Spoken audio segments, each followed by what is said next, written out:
Seven Samurai is often considered one of the best movies of all time, and it certainly is one of the most influential. Lots of aspects of this movie, from the basic plot to the cinematography, the character writing, some of the tropes that came out of it, have become staples in both Hollywood and Japanese movies. I find if you ask whenever you see people ask directors what their favorite movie is, very often this one comes up in the top five. And it's something I just hear people compare a lot to. It's like, oh, that plot reminds me of Seven Samurai. That scene reminds me of something in Seven Samurai. I hear that quite a bit. And I like being able to recognize those things for myself. Like, I've seen Blade Runner a couple times, and it's amazing how many, even stuff produced today, there are scenes that reference Blade Runner or are inspired by Blade Runner. And there's other movies I find like that, like Lord of the Rings, The Matrix, Lawrence of Arabia, Citizen Kane. And I like to be able to get those references and recognize them when they pop up.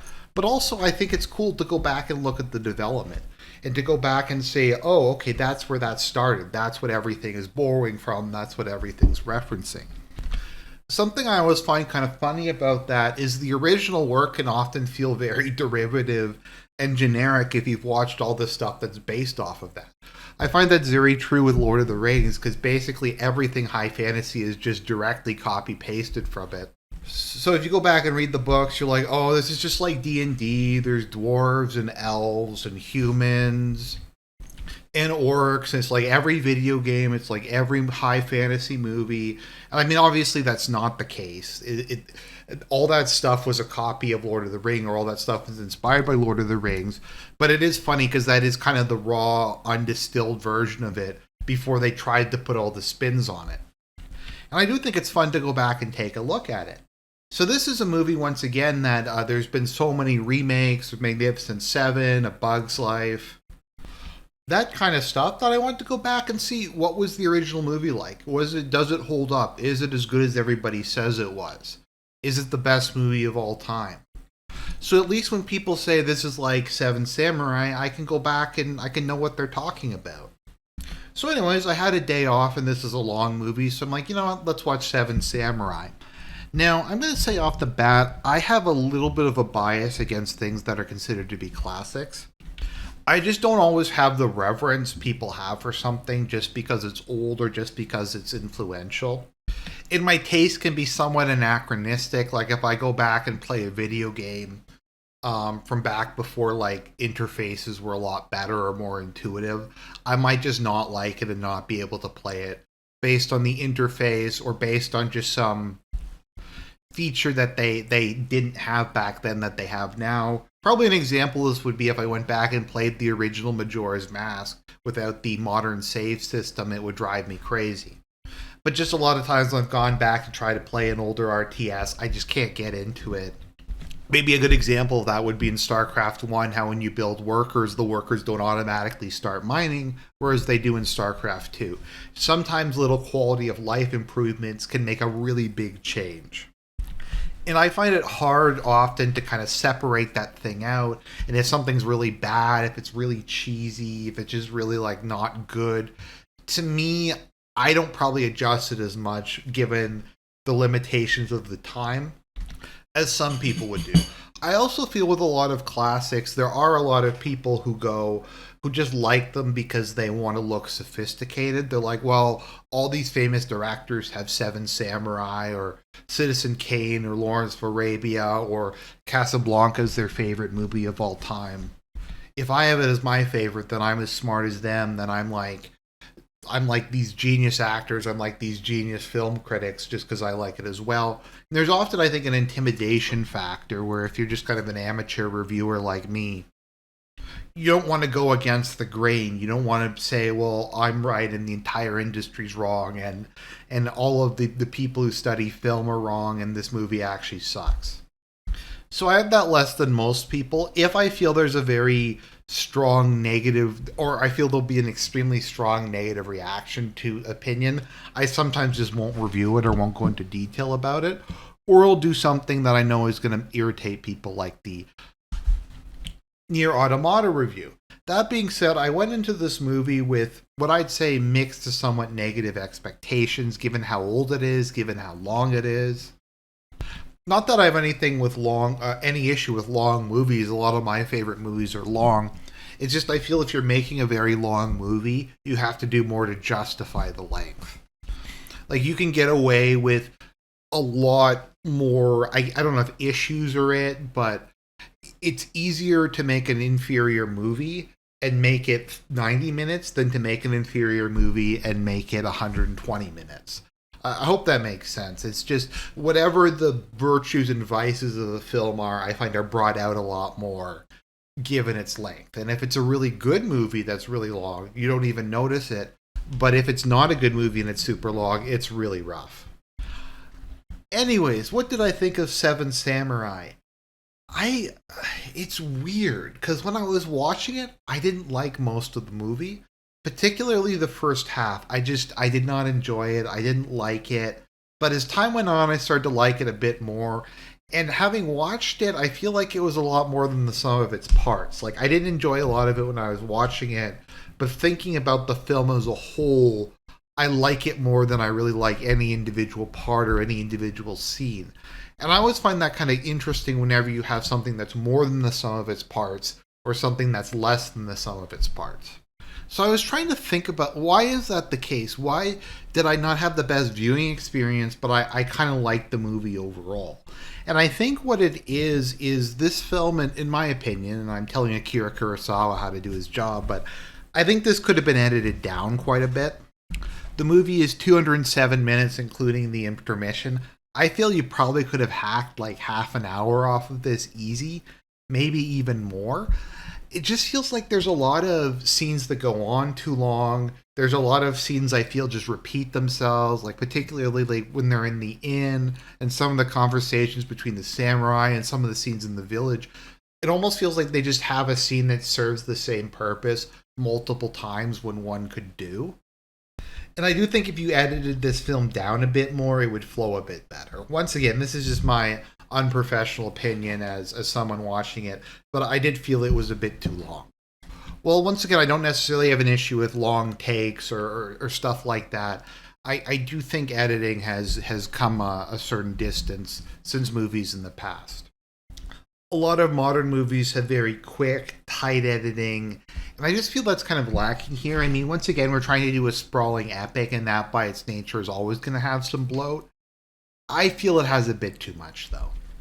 But I think what happened was after I finished watching the movie, I don't remember most of that. Like, I don't remember all the like scenes that seem like other scenes because my brain's just kind of repressed them or ignored them or forgotten about them. So I'm thinking about the movie in terms of it being like an hour shorter than it actually was because my brain is just dropping the parts that I found pretty boring. I don't know if that makes any sense, but that's kind of how it was. I personally thought the second half was a lot better than the first half. The first half, I think, is where it really drags and where it could have used a lot of editing. I don't think very much in the second half needs to be cut, but I hope that makes sense. I'd also just like to say that the biggest single problem with this movie is the how'd you pronounce it? Chanmage haircut. The one where I don't even want to show a picture of it. It's so gross. There's like a bit of hair at the front, and then they shave the top of the head, and then there might be some at the back, and it's just really weird looking. It is just so unnatural and strange. And I get that that was the normal haircut of both peasants and samurai back then, but it just kind of freaked me out when I was looking at it, and I meant that detracted from how I felt about the movie a bit. I guess the other thing that really stuck out at me, and this might just be normal, I haven't seen that many East Asian movies, but I found the acting style to be very, very exaggerated. I'm not sure if this is supposed to be inspired by like German expressionism, because the acting style in this kind of reminds me of when I watched Metropolis. But I just found it like, particularly with the villagers, it was just so over the top, so exaggerated. It kind of felt slapsticky to me. And this is just something I find a lot of the time with East Asian or even Indian movies, that just as a Westerner, I find the tone can be very odd.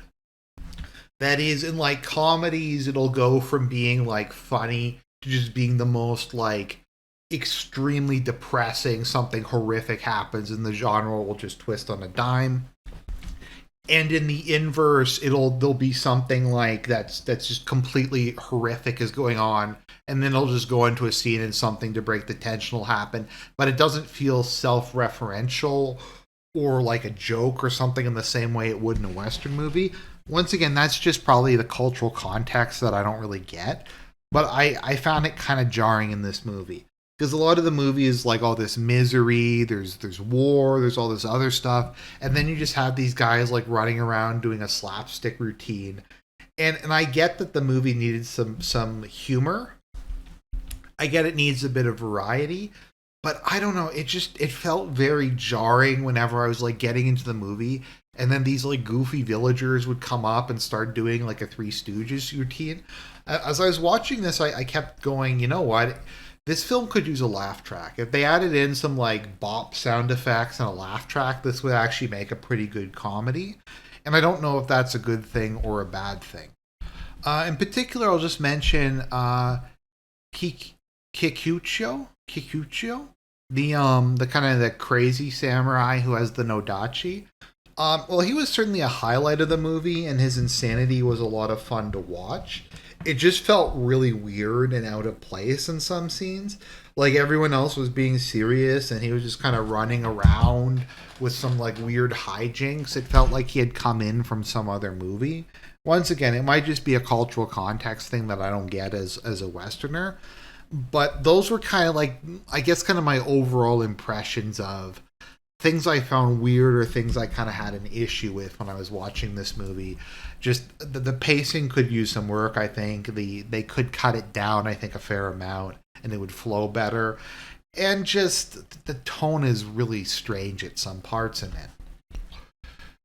Now on to the good aspects of this movie, because there were a lot of good aspects of this movie. The plot is okay. The plot is serviceable. The plot is there's a poor Japanese village. They're getting victimized by bandits. The bandits had stolen their rice. They've come back and they're going to steal their barley.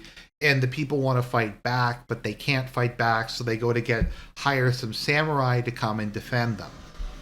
And they don't have any money, so all they can really offer the samurai is a full bowl of rice. So nobody other than someone who wants to do it to make a name for themselves because they like fighting or because they feel bad for the villagers would even do something like this. So they kind of get this bizarre group together. It's kind of probably one of the original whole crack team things where you get the goofy group of people together.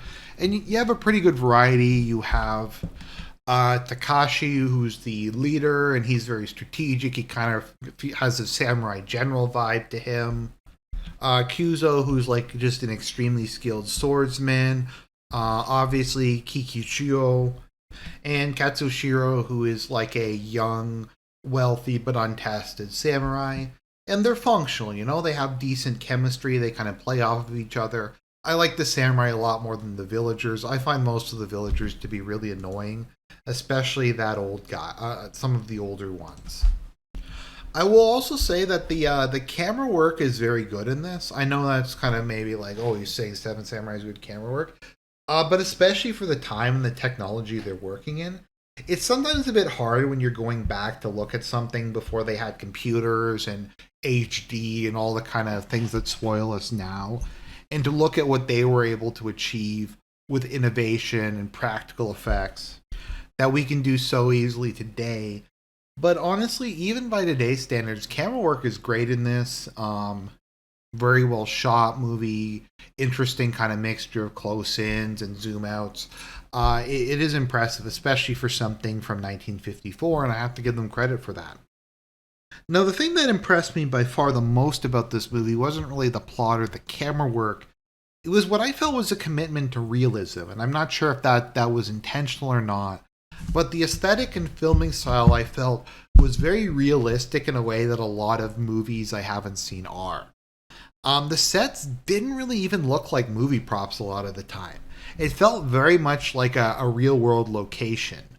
Like the sets obviously had wear and tear. They were filthy. The actors were pulling through the mud. Their clothes were torn. they had mud and stains on them. It just had a very non-polished, rough around the edges, organic feel to it, and I mean that in a good way.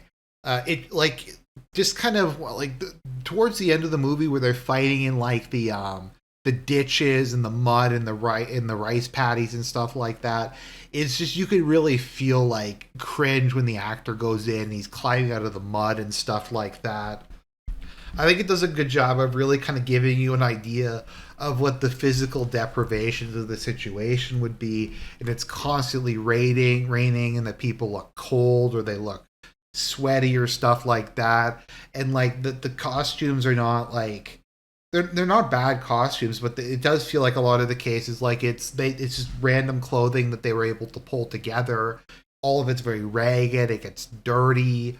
It does feel very much like a ragtag group of samurai in a very kind of organic way. And likewise, the village feels very much like an impoverished, destitute village. I think they just do a very good job showing that these people are poor. They're so poor that rice is considered a luxury item, which I get it was different back during the feudal era in Japan, but today rice is probably the cheapest food you can buy, other than maybe potatoes. And the fact that they view this as like some great privilege and some great luxury to be able to eat white rice is just kind of fascinating. And they treat it almost like gold and as a very valuable commodity. And I think it just does a good job of just showing the complete and total like poverty that these people live in, how hard their lives are, how they're just victims for bandits and samurai and whoever wants to come and screw with them. And I think they did a really good job of that.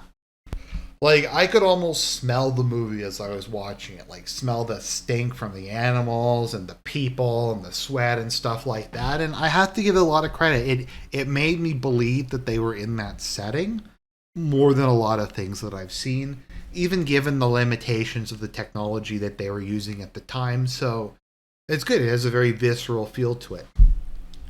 It's kind of cool also with just some of the armor they have. It feels very much like most of these people are not wealthy samurai. The bandits aren't wealthy either. So they kind of had just a mixture of different pieces of armor or whatever is available and stuff like that. Once again, it feels very much like this ragtag group of mercenaries who they've managed to pull together at the last minute to try to save the day. Once again, I'm not sure. I don't know too much about the cultural context. I feel like this is trying to de-romanticize the era a bit like maybe something like Unforgiven, wherein it's like, okay, well, a lot of the samurai are actually just bandits. They're just kind of losers. They just wander, looking for work as like soldiers for hire or hired guns, I guess you could say, or just become bandits because they can't find enough work.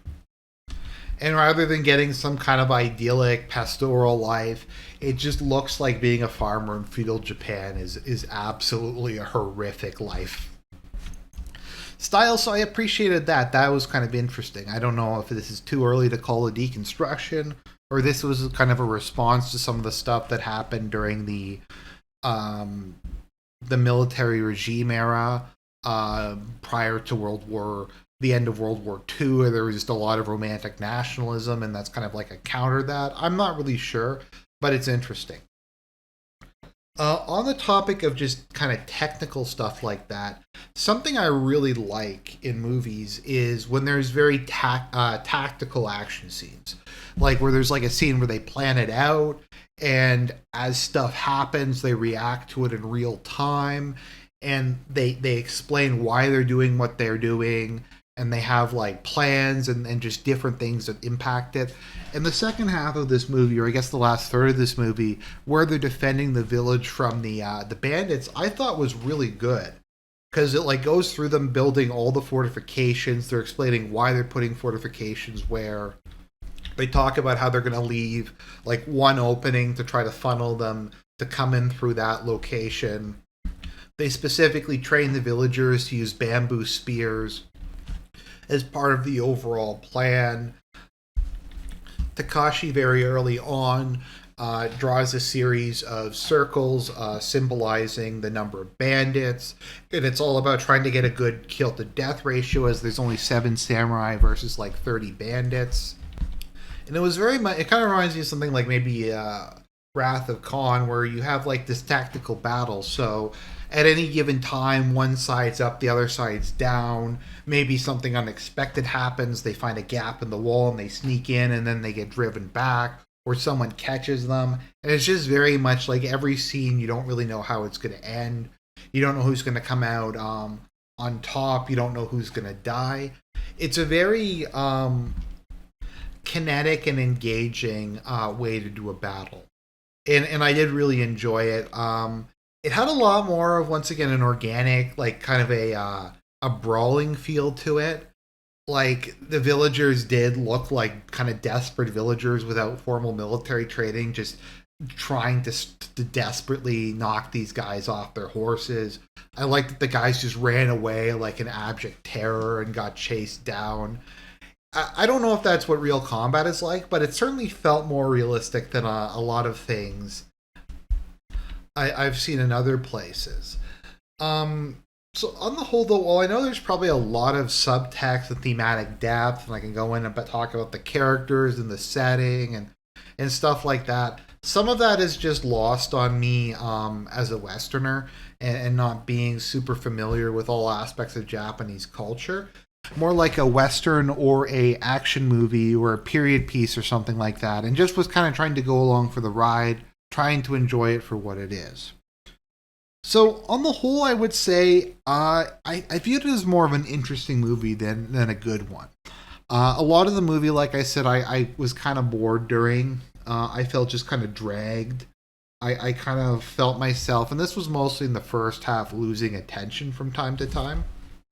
Having seen it, though, I do get why it was so influential and why people reference it a lot. So it's nice to know that, and it's nice the next time someone makes a reference to Seven Samurai, I can say, oh yeah, I've seen that movie. Yeah, I know what you're referring to. And it's cool to kind of take a look at the history of cinema and watch something a little different that I wouldn't normally watch. That being said, this is not going to be one of my favorites. And without all kind of the additional context on how famous this movie is and how influential it is, it would just kind of be a meh, it's okay. But that's what I thought of Seven Samurai. I hope you found the review interesting. I hope I didn't offend you too much. God bless everybody and have a great day.